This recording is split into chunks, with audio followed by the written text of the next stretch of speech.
This is the KhoodeelaarTV television channel broadcasting only on the internet.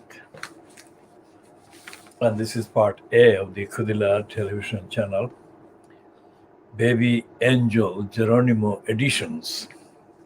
Now, BabyAngelGeronimo is the symbol, the witness.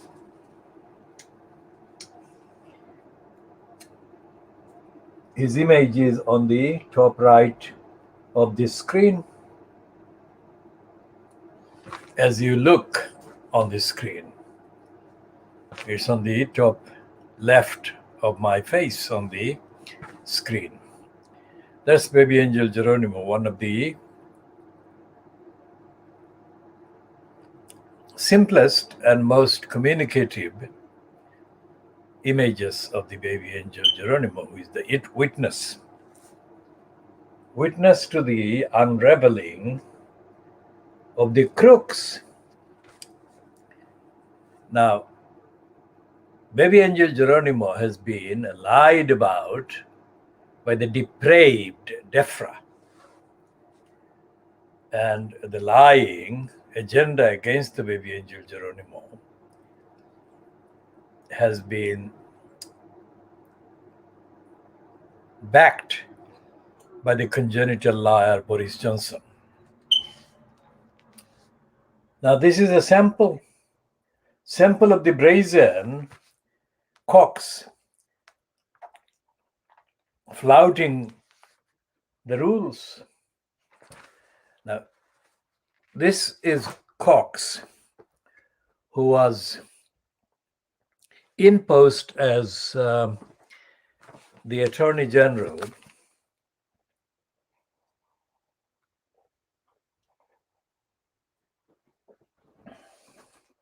who lied for Theresa May, the Brexiteering liar. This man is a Brexiteering liar. Now, anyone familiar with this program, this campaign, and the broadcasts will know of the term, the phrase that I have devised, called licensed law traders. Now, the whole legal profession is a profession for criminals and crooks that are operating on the license. They are not advocating rights. They are not advocating for justice. And they are not advocating the truth or supporting the truth. Essentially, licensed law traders, when they're lying, committing crimes, are worse than prostitutes because they're not telling the truth. They're providing lies under the cover, under the image, under the license of being in business, trading. So all the myths about lawyers standing up for rights, either through the works of fiction, those works of fiction themselves are very rare. Even the most corrupt and dishonest and opportunistic author is unable to defend the prostitutes operating as licensed law traders. So this thing about Cox carrying these two letters, QC. I mean, the QC is an additional aggravation of the outrageous assumption that a QC somehow, because they carry the letters QC after their name, are somehow morally, evidentially, ethically engaged in offering superior knowledge, superior to the others, the ordinary people. That's not the case. And as I have said before, not recently, but in the long context, one of the most high-profile, quote, members of the, quote, English judiciary in the last 100 years, of course, has been Tom Denning, also known as the Master of the Rolls. Now, all the lawyers, both in profession appearing in court, having audiences, and also sitting in posts as judges, they operate opportunistically, corruptly. And it goes without saying that all of them, including some of the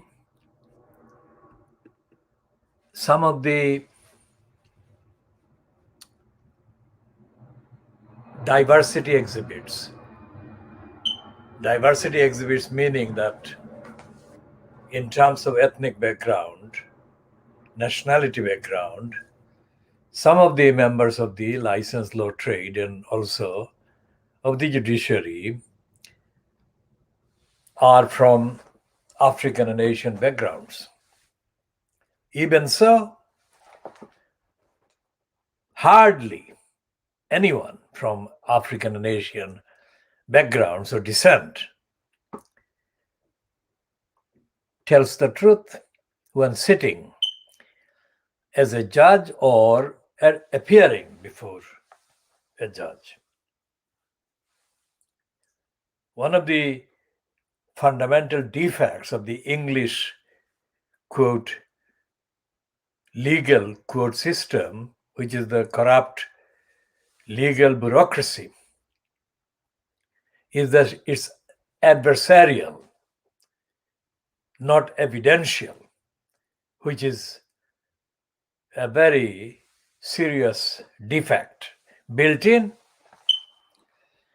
So the idea of justice is already blocked, barred, banned, denied in the system, by the system, through the system called the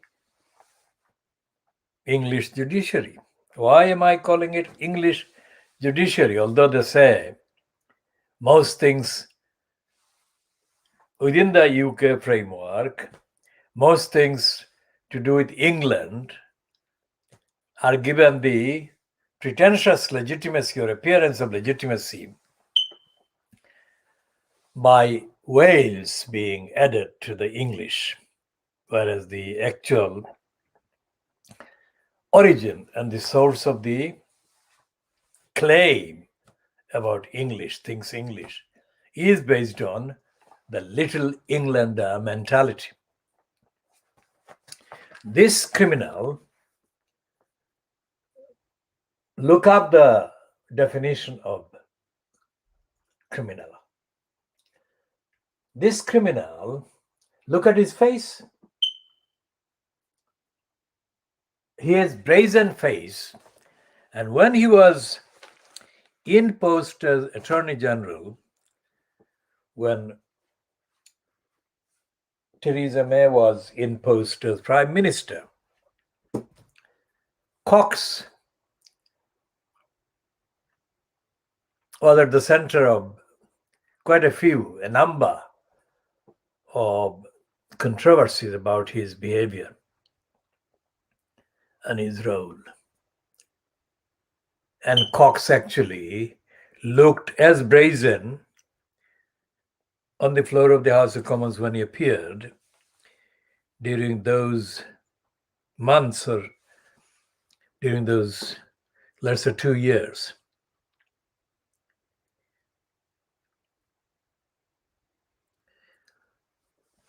Anyone who wants to know about the reason why I'm calling the English judiciary and judicial bureaucracy corrupt, dishonest, and criminal does not have to pause and wonder. They can look up. There is enough accessible materials online and in print that overwhelmingly, evidentially supports the thesis, the analysis, the view, and the finding that the English legal bureaucracy is corrupt, criminal, and racist. This criminal is called brazen, even on the front page of the Murdoch-owned and conservative supporting Times. And it says that he has been paid more than £1 million in the past 12 months to work as a lawyer for the clients, including the British Virgin Islands,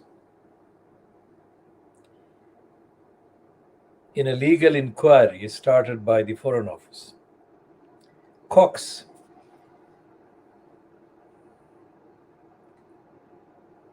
the highest earning MP, was in the Caribbean to defend British Virgin Islands ministers in April, May, and June this year, using procedures introducing during the pandemic to cast his ballot in the Commons by proxy while abroad. Amid outrage at the arrangement, video of a hearing in September has emerged showing him participating remotely from what appears to be his Commons office. Contacted by the Times, Cox failed to deny doing his legal work from that office. The Labour Party accused him of brazenly breaking rules requiring MPs to use their taxpayer-funded offices only for parliamentary work.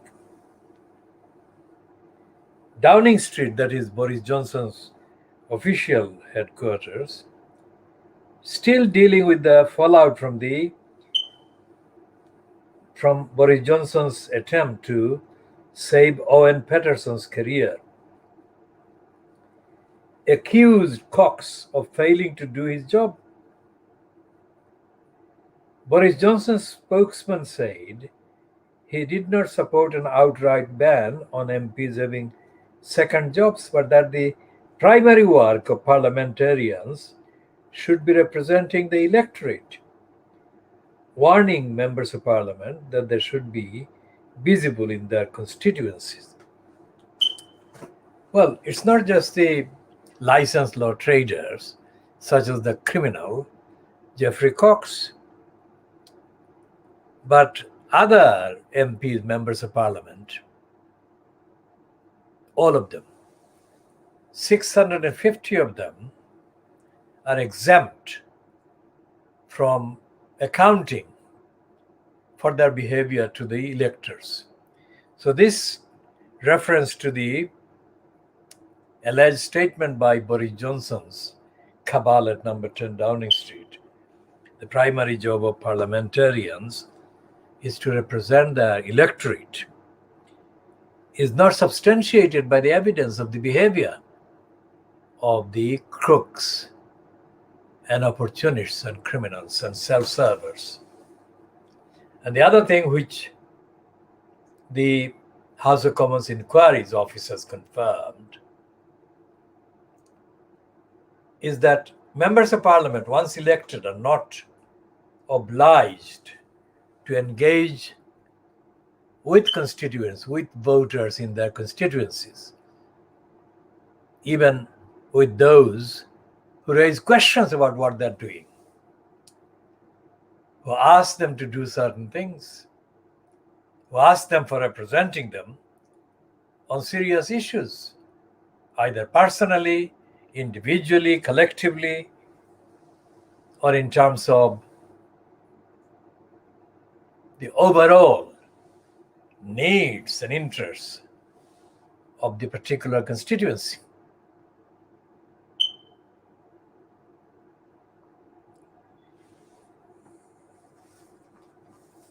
And the Times today, Wednesday, the 10th of November 2021, has got a cartoon by Peter Brooks. And that cartoon is about cocks. Of course, Peter Brooks uses the word Sir Geoffrey. We don't. We call him the criminal, the crook, Geoffrey Cox. Now, the behavior of the depraved DEFRA and its depraved evildoer, fronter, George Injustice Eustace, in continuing to confect lies and untruths and defaming BabyAngelGeronimo. This has been going on for 4 years plus. The lying by DEFRA and lying by the DEFRA fronters in collusion with the other liars in DEFRA, wearing the kind of cover of DEFRA. These lies have been comprehensive as evidence of the extent of lying that actually dominates the whole of the UK central government department, all the departments. DEFRA is one department, and the other departments, including the so-called Ministry of Justice. Justice, of course, every time we give that noun any place in our broadcasting, is to be deemed to be used within quotation marks, not justice universal concept, but justice as the department is kind of called. The Ministry of Justice and all the other departments, including the depraved DEFRA and the degenerating deprivation, want, and poverty creation, otherwise known as DWP. These are all departments that are engaged in corruption and criminality. Criminality and corruption against the duty to deliver service. For example, the deprivation, want, and poverty creation, also known as AKA, also known as DWP, is operated in the name of the people, including the people in need of help, financial help. There used to be the department called the Social Security. The fact that the criminals changed the name of the DSS to DWP, deprivation, want and poverty creation, officially known as Department for Work and Pensions. Work and pensions, not social security. You can see the distinction. The fact that they removed social security is beyond doubt evidence of the removal of the concept of society and the concept of providing security to people in financial vulnerability and in other vulnerable positions caused by financial vulnerability, weakness, want, denial, etc. One of the items today, Wednesday, 10th of November 2021, in the Fleet Street outlets concerns the behavior of Ian Dracula Duncan Smith. Now, Ian Dracula Duncan Smith is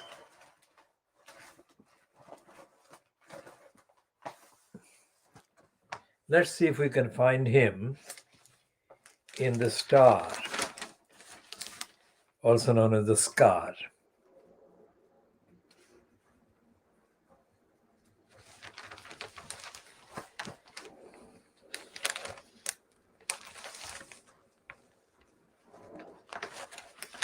If it's not in the Scar, it will be in the Daily Mirror, most certainly.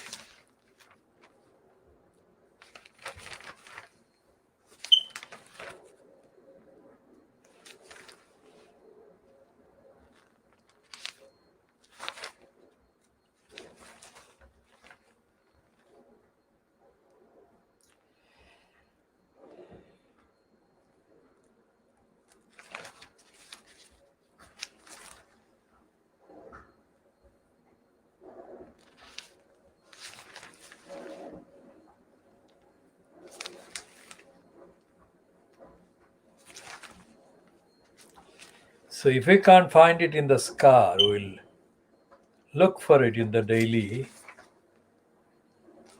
let's say the Mirror.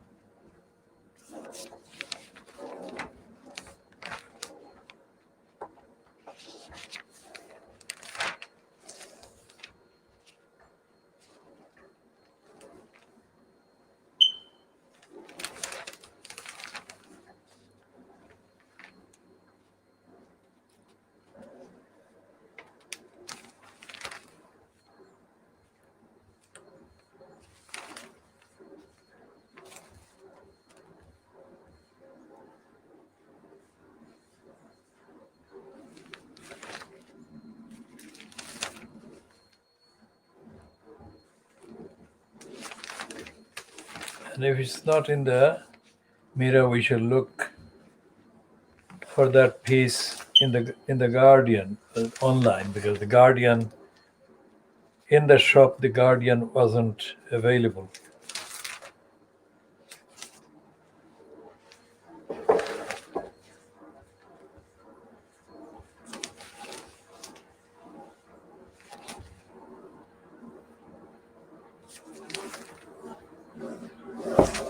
We can't find the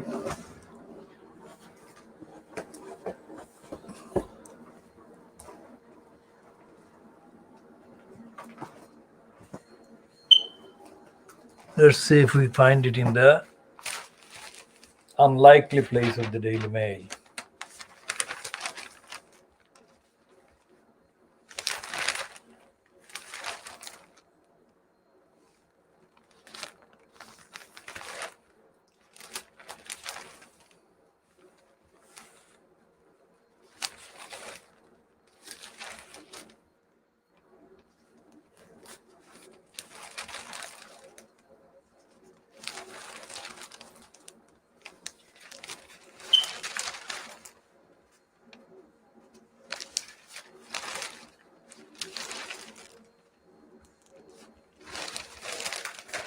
So it's not in the Daily Mail, but it is somewhere. Let's check if it is in the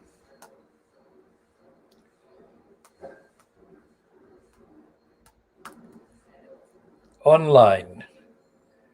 We shall check online to see the reference to Ian Duncan Smith, who is on the evidence of his behavior. We call him Dracula Duncan Smith, and we shall update on that in this edition. All right, so he is accused in this Guardian online piece that's posted about 15 hours ago.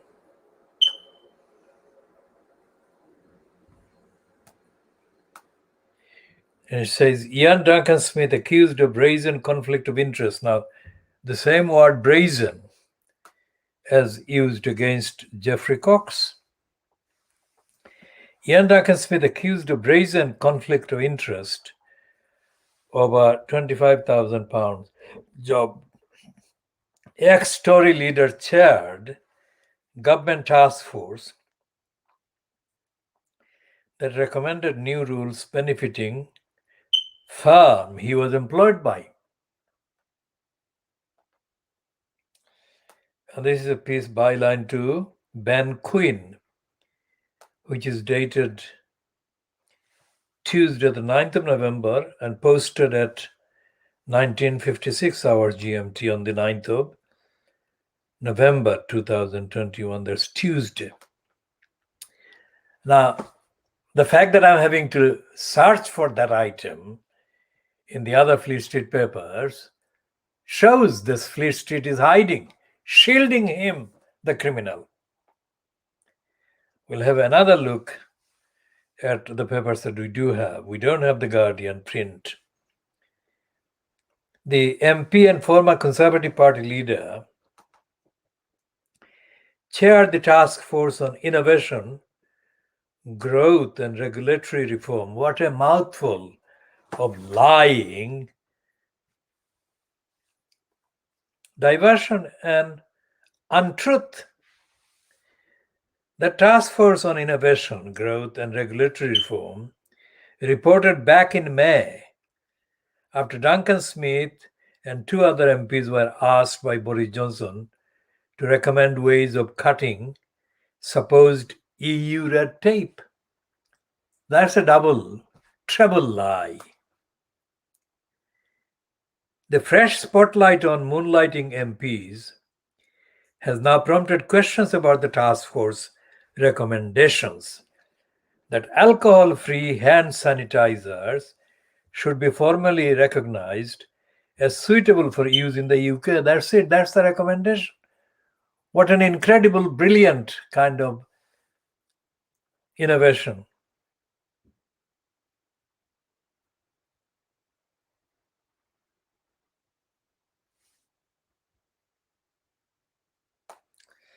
And the rest of the piece is not relevant because we're talking about the lies, and those things in the piece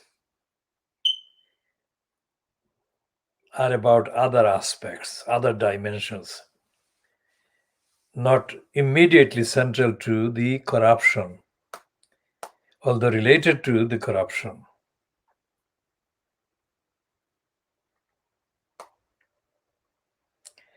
And there are other pieces in the Guardian online, including the piece attributed to Sajid Javid that MPs shouldn't use House of Commons or parliamentary officers for other jobs.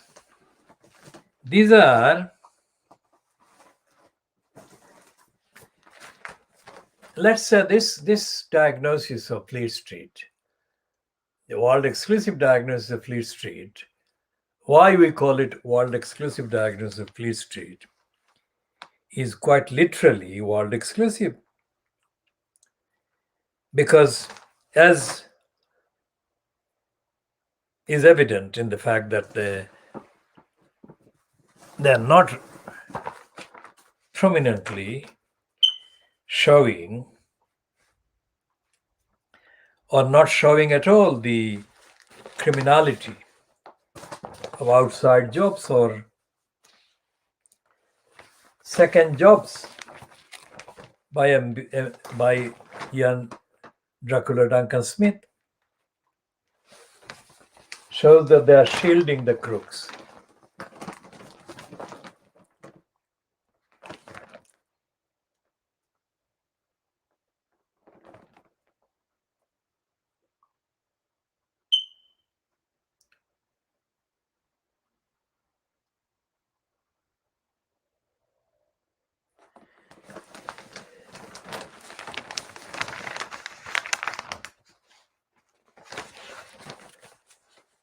Now,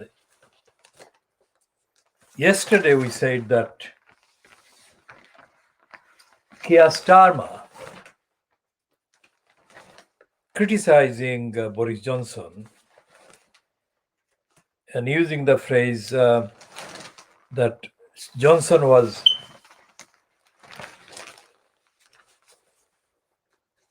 dragging the Conservative Party through the sewers. We said that factually that is true. Johnson was doing it, but Johnson hadn't just started doing it. Johnson had been doing it all the time, because Johnson is and was and has been a congenital liar. What he did say morally and ethically and evidentially is that Keir Starmer was not entitled to use that kind of phrase as if he, Starmer, is innocent. Starmer is a liar himself, and we shall update on the lies that Starmer has perpetrated in the context of young Dracula Duncan Smith. Now, Dracula Duncan Smith, we call him Dracula Duncan Smith because of the policy of forcing hundreds of the most vulnerable, economically most vulnerable, the poorest, and the most unwell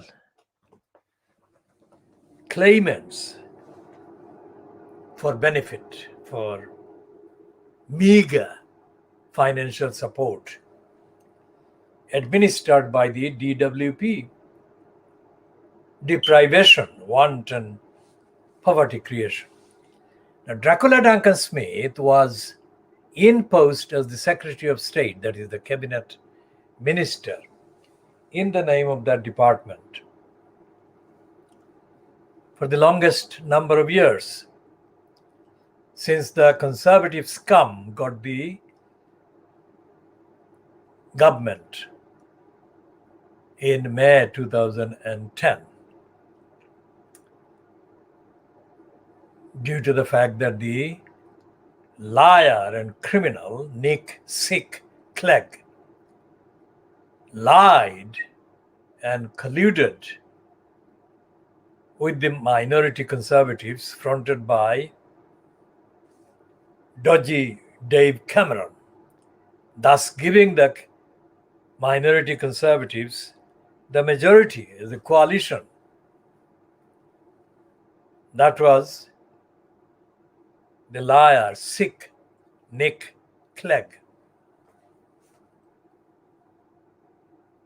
And once Dracula Duncan Smith was in post as the Secretary of State at the expense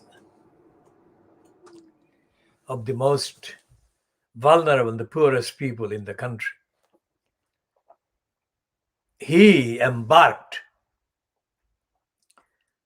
on an assault to destroy the lives of the most vulnerable people.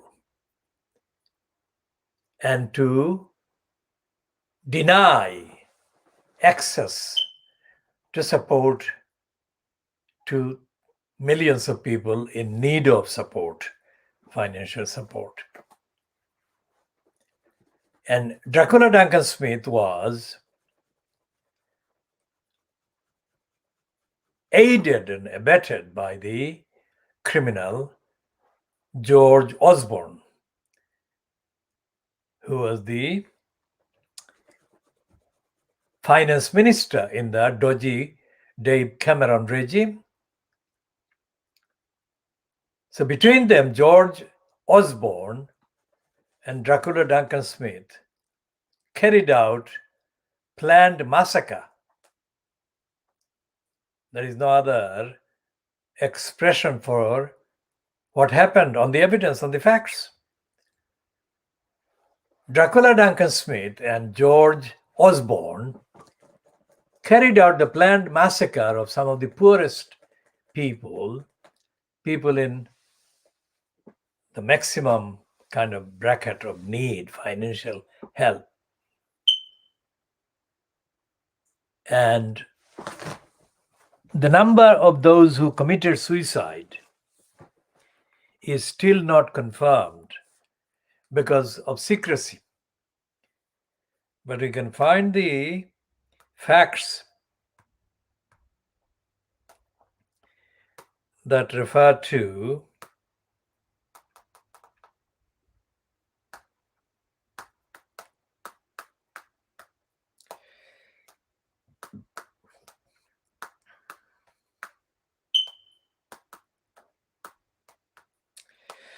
so this is the item, at least 69 suicides linked to DWP's handling of benefit claims. Now, this is a post on the Guardian website dated the 7th of February 2020. But there are other numbers. And on the 27th of February 2020, the disabilityrightsuk.org has this one. DWP destroyed reports into claimants who committed suicide.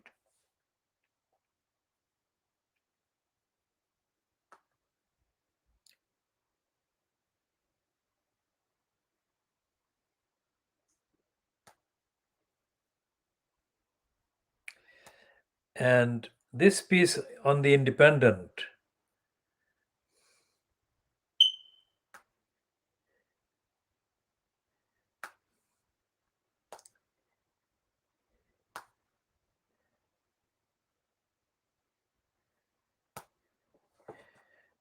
this is a heading on the piece on the Independent website. Disgraceful surge in suicides among benefit claimants prompts condemnation of DWP. Now, this is a piece byline to Mary Bullman. Now, this piece is paywalled, so I'll read only the two paragraphs on this particular one that are accessible online on this website. Dozens of suicides of benefit claimants have been investigated by the government in recent years. It has emerged as campaigners warn of significant weaknesses in the way ministers respond to such cases. The National Audit Office, NAO, reveals ministers have investigated 69 suicides of benefit claimants since 2014 to 15, of which 21, nearly a third, were completed between April and November last year. Now, this woman, Bullman, is a part of the Mayor Bullman is part of the lying operation that aids and abets the DWP and the government generally. So this piece is not the full facts. In fact, it's only a fraction of the facts. And all the linked actions, policies that caused the massacre of the benefit claimants before that 2014 period, before that 2010 to 2014 is not counted in this particular piece. But what is happening is that the suicides are the only options left to these people who are blocked, denied benefits.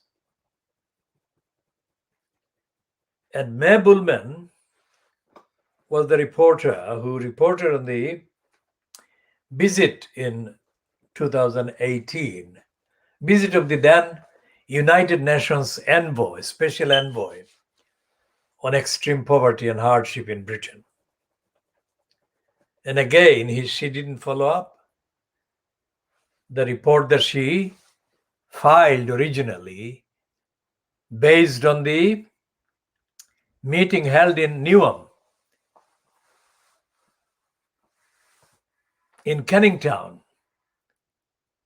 with the United Nations Special Envoy chairing the meeting. And the just elected mayor of Newham, Roxana Fias, according to Mary Bullman's report, apologizing in public after a woman, a mother, a single mother, told the meeting that Newham Council's employees had denied her food and she was forced to survive on the children's drink meant for her child. So that's brazen, and no other Fleet Street paper actually reported in the same way that the Independent Online did, byline to Mary Bullman. And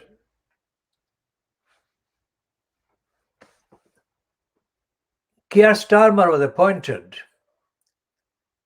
DPP, his main period, 5-year period as the Director of Public Prosecutions, was spent during the Conservatives' first condemn coalition. We call it condemn collusion. And when he finished his 5-year term, Keir Starmer actually issued a kind of executive direction or directive saying a number of things, including the fact that claimants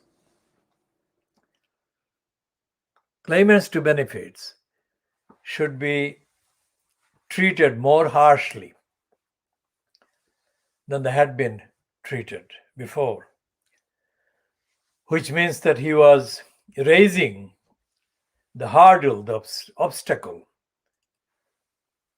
against people in the most financially vulnerable position and making it harder for them to get benefit.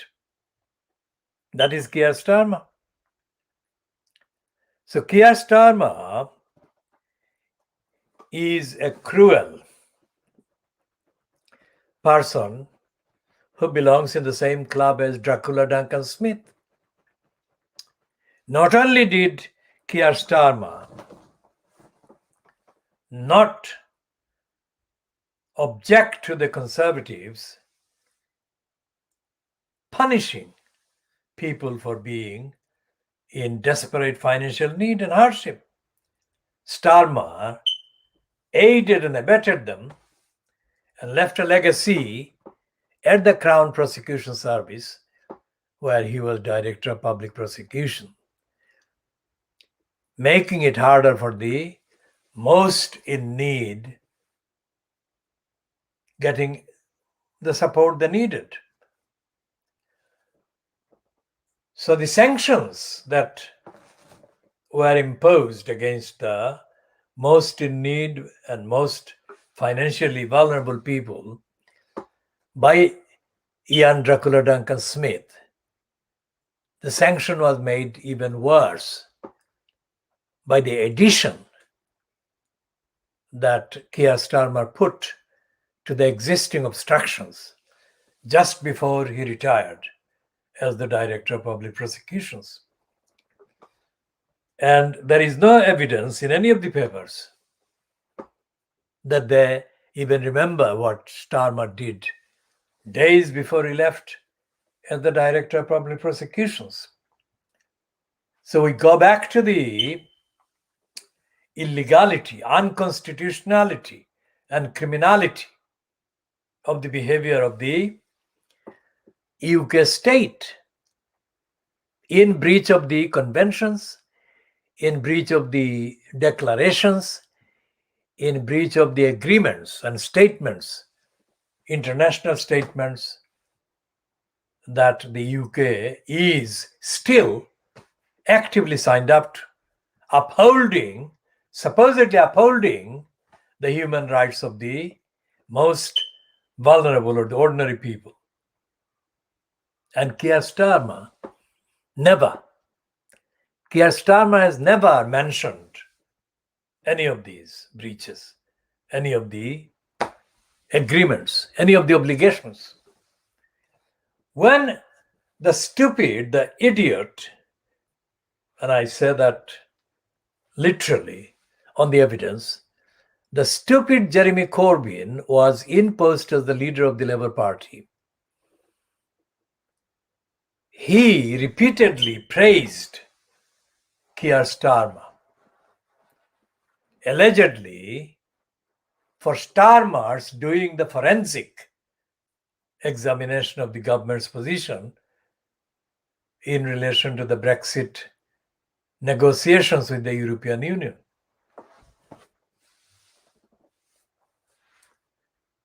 Starmer didn't do the forensic. And the fact that he didn't do the forensic as objectively defined wouldn't be obvious to Jeremy Corbyn. For the idiot Corbyn, forensic examination of the word forensic was just another trendy word that he could use, as if to frighten the less aware into thinking that forensic was something from the outer space and was beyond the reach of ordinary people or abilities. If Starmer had done the forensic, then the Brexit lies would have been exposed, but they weren't. Starmer, despite the tag being used as forensic to credit him by the idiot Jeremy Corbyn, Starmer failed during those years to impress the objective tests about forensic and the objective tests, more importantly, about the series of lies and fabrications by the peddlers of Brexit against the European Union.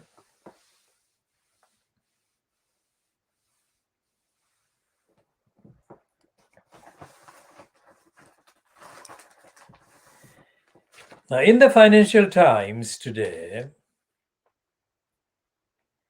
there is an admission on page 25, and it's trailed on the front page. Brexit chicken. UK's dangerous game with Brussels will end badly. Now we shall go into detail of that one a bit later. On the front page is a picture of migrant children, young person. And the heading to that piece is Migrant Crisis. Poland beefs up its border. And this is supposed to be the picture of a boat. A man carries a child alongside other migrants from the Middle East. And elsewhere at the Belarus-Poland border near Grondo yesterday, Poland has deployed thousands of troops to reinforce the border, where officials say between 3,000 and 4,000 migrants have gathered. The European Union has accused the regime of Belarus's autocratic leader Alexander Lukashenko of gangster behavior for luring migrants to Europe and encouraging them to enter the bloc illegally. Commission officials, that is European Union Commission officials, are considering imposing sanctions on airlines from countries including Turkey and Russia involved in what they call migrant trafficking to Belarus. Gangster behavior, page 4. So let's see the details of the gangster behavior. The Financial Times is.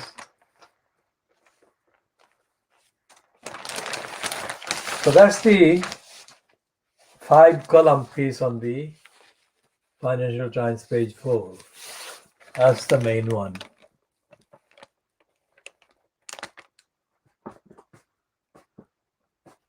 Gangster behavior. Belarus gangster behavior.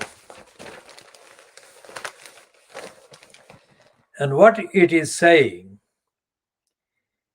is that Belarus is being accused or suspected of masterminding migrants' bid to enter bloc illegally. Now remember what this migrant thing is about. It's about the behavior of Western countries' economies in the Middle East. That's what is causing the migrants to seek sanctuaries or places in Europe. So whenever they talk about migrants, either migrants as in relation to the channel between France and England, or in the context of Belarus and Poland, let's say, they lie. These are not migrants. These people should be re-described as victims of Western imperialist and criminal interference in the countries from where these people desperately originate. In my broadcast, which I wrote and presented on Channel 4 News in January 1992, I did that on the eve of the United Nations General Assembly, which then British Prime Minister John Major was about to address in the capacity of the UK at that time being the President of the United Nations General Assembly. And my script was written after my studying John Major's planned statement at the United Nations in January 1992. Because Major was going to say that many countries either acquiring nuclear weapons or the ones that had acquired nuclear weapons already were threatening the peace of the world, and the other comments, which is absolutely true. Nuclear weapons are a threat, a serious threat to the planet itself. No doubt about that. But Major was not talking about all the nuclear weapons. He was not talking about the American arsenal. He was not talking about the Russian arsenal. He was not talking about the Chinese arsenal. Those are the three biggest arsenals of nuclear weapons on the planet.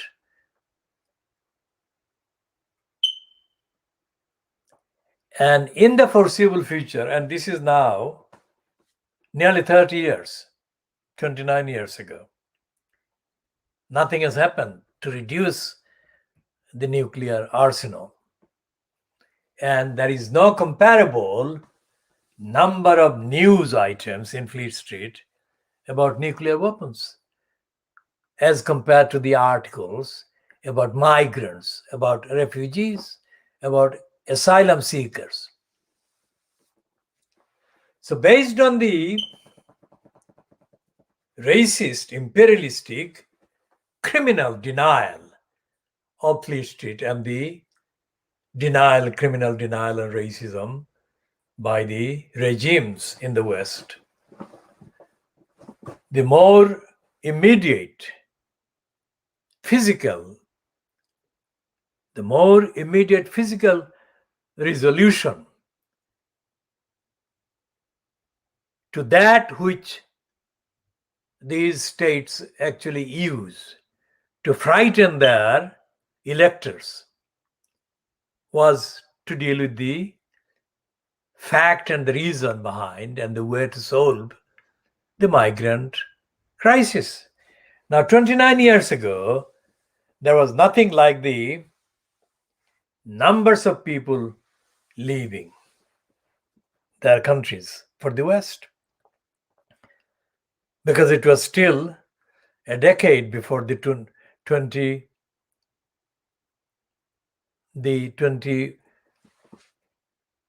21st century kind of attacks on the so-called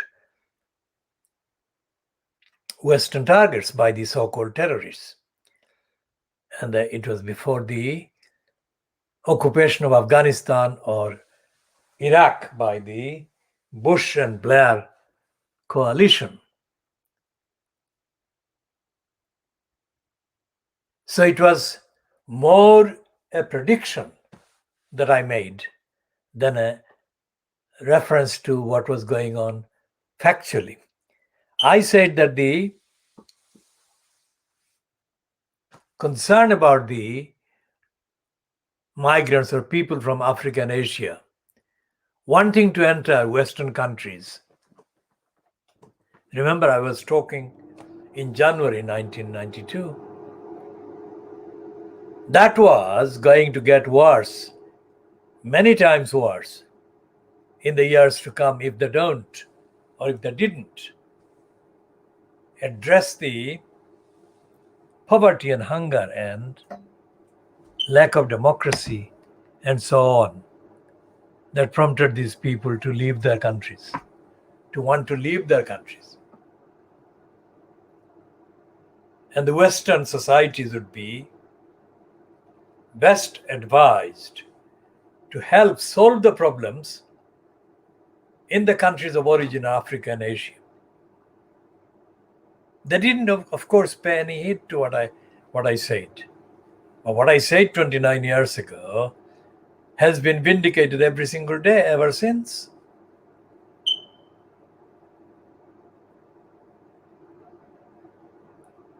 And everything I have said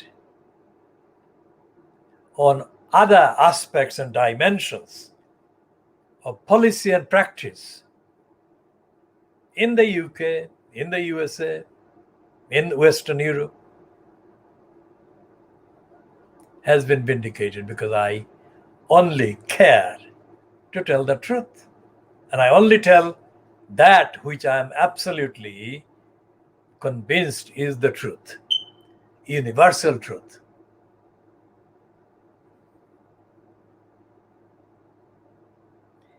So when Poland is being now kind of primed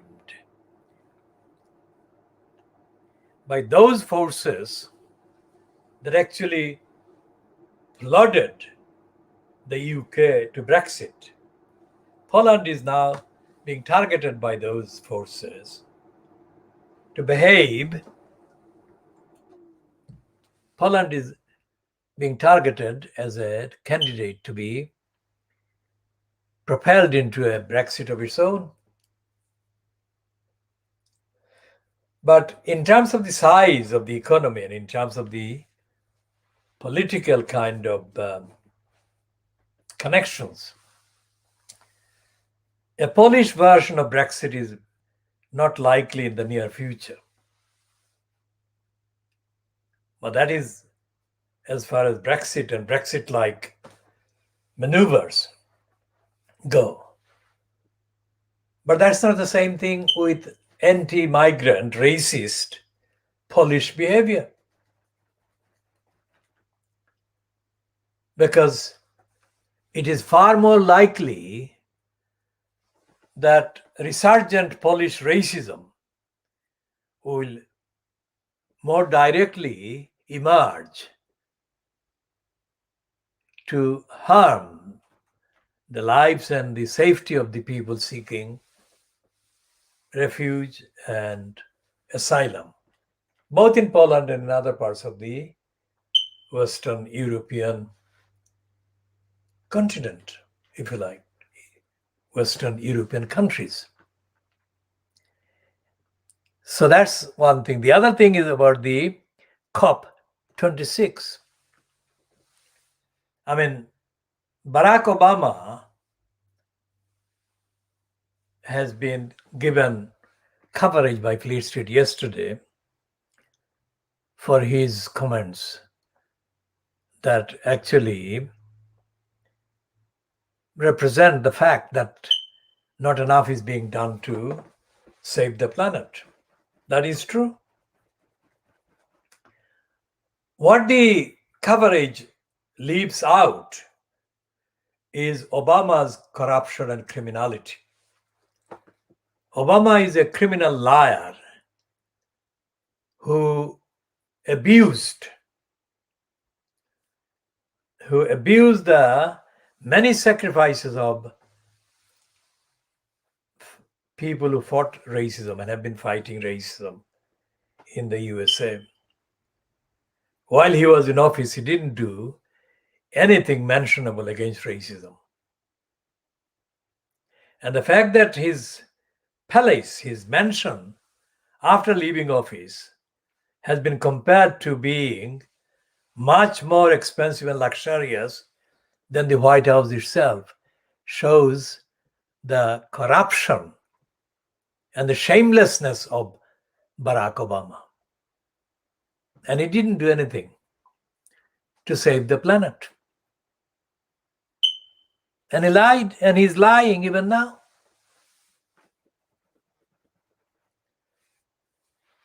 And of course, Barack Obama is not even called a congenital liar. The congenital liar, Boris Johnson, is not doing anything.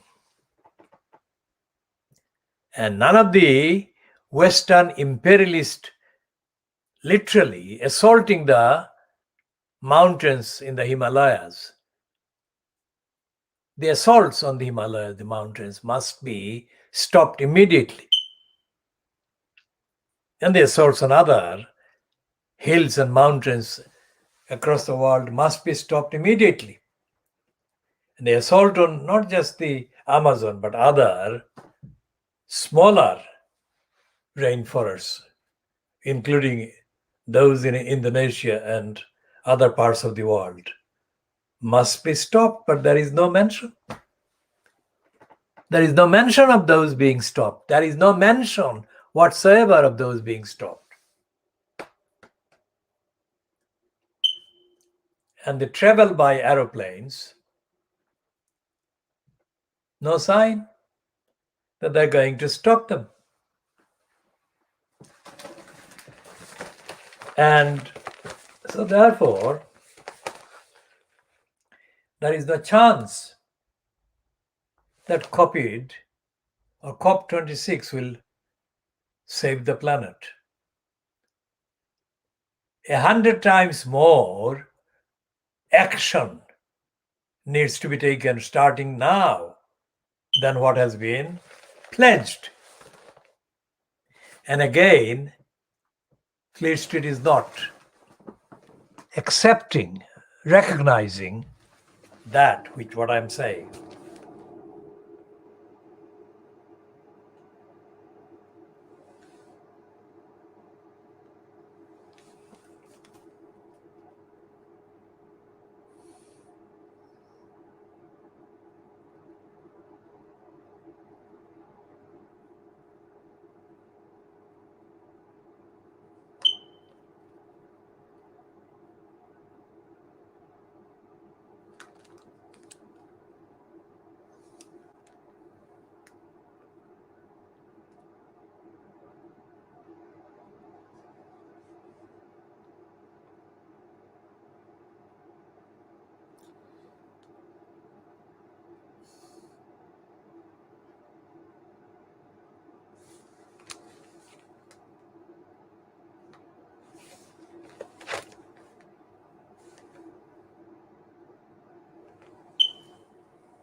So there is a piece in the Financial Times about Benin and the artifacts that are being held in France. Benin in Africa. France has handed back 26 royal treasures and works of art looted from its former colony of Benin, in part fulfillment of a promise by Macron 4 years ago to forge a new relationship with Africa. But most of this stuff is still being held in France. So morally, materially, physically, ethically, these powers, these states, these regimes are behaving criminally against the safety of the resources of the world, the planet, and the rights of the people who most need it, and the rights of the people who have been looted, robbed. We shall be continuing, because there are lots and lots of other issues and topics. Today is the 10th of November 2021. On the 10th of November 1993, a number of things happened in East London, which I shall be elaborating on and contextually updating on and explaining the implications of in later parts.